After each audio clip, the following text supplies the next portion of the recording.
अच्छा जी, पहले तो ज़रा सा देख लें कि बजट पेश कौन करने जा रहा है और उनकी अपनी कारकर्दगी अभी तक क्या रही है। फिर उस कारकर्दगी की बुनियाद पर हम देख सकते हैं कि आगे क्या आवाम को तवक्को रखनी चाहिए। सबसे पहली बात तो ये कि अल्लाह के फजल से मियाँ शहबाज शरीफ भुट्टो साहब के बाद दूसरे वजीर आजम बनने वाले पाकिस्तान के, जो 5 तवातर से बजट पेश करेंगे। और ये 5वां बजट तवातर से कौन सा वजीर आजम पेश कर रहा है, उसने पहले 4 साल में किया है। सिर्फ हुकूमती आदाद व शुमार की बात करेंगे, मेरी उसके अंदर कोई राय नहीं शामिल है।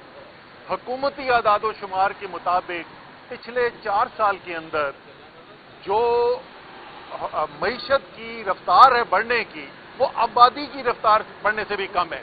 यानी आज पाकिस्तानियों की फीकस आमदनी उससे कम है जितनी 4 साल पहले थी। पाकिस्तान की तारीख में इतनी बदतरीन कारकर्दगी नहीं हुई। अच्छा जी, पहले तो ज़रा सा देख लें कि बजट पेश कौन करने जा रहा है और उनकी अपनी कारकर्दगी अभी तक क्या रही है। फिर उस कारकर्दगी की बुनियाद पर हम देख सकते हैं कि आगे क्या आवाम को तवक्को रखनी चाहिए।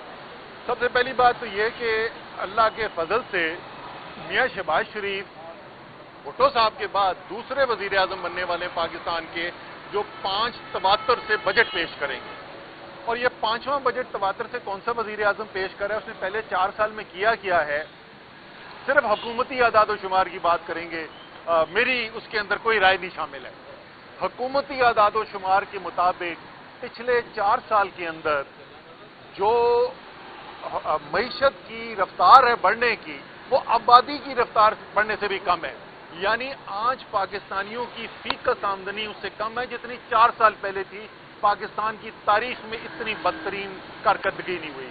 हुकूमत के आदाद व शुमार बताते हैं कि गुर्बत में तेजी से इजाफा हुआ है। हुकूमत के आदाद व शुमार बताते हैं कि अमीर और गरीब के फर्क में खतरनाक हद तक इजाफा हुआ है। हुकूमत के आदाद व शुमार ये बताते हैं कि सरमायाकारी पिछले 50 साल की कम तरीन सतह के ऊपर है। हुकूमत के आदाद व शुमार ये हमें बता रहे हैं कि इससे बुरा 4 साल पाकिस्तानियों की माशी जिंदगी में कभी नहीं गुजरा है। और हम दहशतगर्दी अदालत लाहौर के बाहर खड़े हुए हैं। मुझे ये बताएं कि जो 25 करोड़ लोगों के साथ माशी दहशतगर्दी करे, क्या उसको भी इसी अदालत के अंदर लाके खड़ा करना चाहिए कि नहीं करना चाहिए कि जो 25 करोड़ लोगों के साथ उनकी मईशत तबाह कर दी उसने, वो 5वां बजट पेश करने जा रहे हैं। आपको क्या मिलेगा? अच्छा, अब आपका जो सवाल था कि क्या IMF का बजट होगा, यार ये जो है ना, ये मजाक का बंद हो जाना चाहिए। IMF आपको, मरियम साहिबा को 12 अरब रुपए का जहाज सैर करने के लिए खरीदने से नहीं रोकता। आपको IMF ये मजबूर नहीं करता कि सबसे बड़े बड़े जागीरदारों से टैक्स वसूल करो। आपको IMF इससे नहीं रोकता कि बड़ी बड़ी मार्केटों में बैठे हुए करोड़ों का काम करने वाले जो हैं, इनसे टैक्स वसूल करो। IMF आपको इससे नहीं रोकता कि ये जो अरबों की नहीं बल्कि सैकड़ों अरबों की रियल एस्टेट की स्कीमें बना के खरबपति हो गए, उनसे टैक्स वसूल करो। लेकिन ये मजबूरी है कि IMF कहता है कि वो गरीब लड़का जो मोटरसाइकिल पर बैठ के अपनी दिहाड़ी कमाने के लिए बाहर निकलता है, उसके पेट्रोल टैक्स जो है वो सिर्फ पिछले साल से 2 गुना से ज्यादा बढ़ा दो। और आपको पता है कि ये इस टैक्स में कितना इजाफा हुआ है, जो एक मुतवस्सित तबके वाला और गरीब भी अदा करता है। गरीब कैसे करता है कि वो जो बस में सफर करता है उसमें जो डीजल डलता है, वो भी, उसके ऊपर भी ये टैक्स लागू होता है। कुल 4 साल पहले पेट्रोलियम का टैक्स जो इकट्ठा किया गया था वो 113 अरब रुपए था, और इस साल 1500 अरब रुपए से ज्यादा टैक्स वसूल करने जा रहे हैं। 606 अरब रुपए तनख्वाहदार तबके से पिछले साल ले दिया है, और सारे पाकिस्तान के जागीरदारों से मिला के 8 अरब रुपए लिया है। यानी 50 गुना से ज्यादा टैक्स पाकिस्तान के मुतवस्सित तबके के तनख्वाहदार से लिया जा रहा है। खुदा का वास्ता IMF के ऊपर इल्जाम डालना छोड़ दो। अच्छा सर, आपने ये कहा है कि जाहिर दहशतगर्दी के बाहर हम खड़े हैं, जो लोगों को नुकसान पहुंचा रहे हैं, क्या उनको भी यहाँ पर लाके नहीं खड़ा करना चाहिए? जब आपकी गवर्नमेंट आएगी तो क्या आप शहबाज शरीफ साहब को यहाँ पर लाके खड़ा करेंगे? देखें, ये काम जो है, मेरी राय जो है बड़ी वाज़ेह है इसके अंदर। ये सियासतदानों का काम ही नहीं है कि किसको जेल में जाना है और किसको नहीं जाना। यार, आपका एक इंसाफ का निज़ाम होना चाहिए। उस इंसाफ के निज़ाम में जिसने जुर्म किया उसको सजा मिलनी चाहिए, जिसने जुर्म नहीं किया उसको दहशतगर्दी या किसी भी अदालत के अंदर घसीटना नहीं चाहिए। ये इंसाफ के निज़ाम के अंदर होना चाहिए, सियासतदानों को नहीं फैसले करने चाहिए। टैक्सेस बढ़ा दिए गए हैं और गरीब बोझ जो है वो डाल दिए गए। یہ اپوزیشن میں آتے یاد آتا ہے، جب بھی آپ سر میں آتے ہیں تو یہ سب بھول جاتے ہیں. بڑا خوبصورت سوال کر لیا آپ نے. ذرا مقابلہ کر کے دیکھ لیتے نا بھائی جان. اس وقت جو ہے جنگ چھڑ گئی.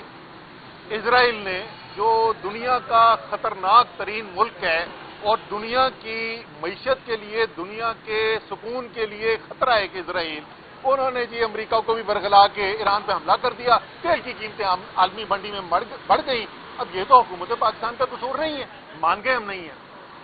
جس وقت 70% قیمتیں عالمی منڈی میں بڑھ رہی تھیں اور آپ کے پیٹرول اور ڈیزل کی قیمتیں آسمان پہ جا رہی تھی، اس کے دوران حکومت نے پیٹرولیم لیوی 50 روپے سے بڑھا کے 117 روپے پر لیٹر کر دیا.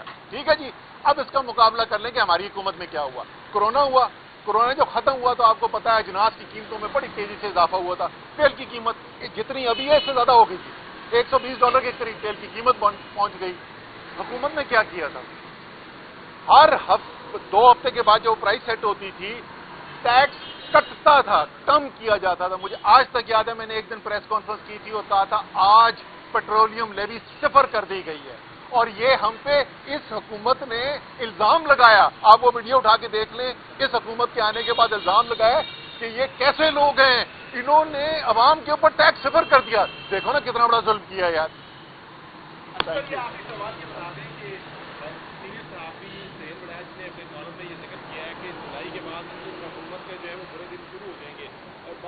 یہ بھی بات گردش کر رہی ہے کہ قومی حکومت کی طرف جو ہے وہ بات جاری ہے.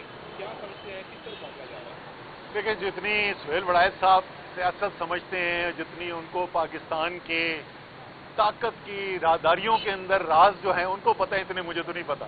تو اگر وہ کہہ رہے ہیں تو ضرور اس کے اندر کوئی نہ کوئی وزن ہوگا. میں نے آپ کے سامنے صرف 4 سال کی کارکردگی رکھ دی.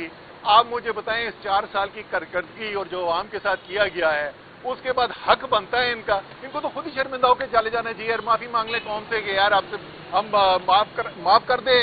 ہم نے اپنے کیسز ویسز جو معاف کرانے تھے وہ ہم نے کرا لیے ہیں. ہماری جان بچ گئی ہے، دولت ہماری محفوظ ہے. آپ پہ مزید ہم ظلم نہیں کریں گے. تو سہیل وڑائچ صاحب کو یہ کالم لکھنے کی ضرورت نہ پڑے. جہاں تک اس کا علاج کیا ہے یار، علاج بہت سادہ ہے. خدا کا واسطہ 75-77 سال آپ تجربے کر کے نہیں تھکتے یار. ایک دفعہ ایک تجربہ کر کے یہ بھی دیکھ لیں. پاکستان کے عوام کو فیصلہ کرنے دیں. جو پاکستان کے عوام فیصلہ کریں اس کو قبول کر لیں. انشاءاللہ ملک کی بہتری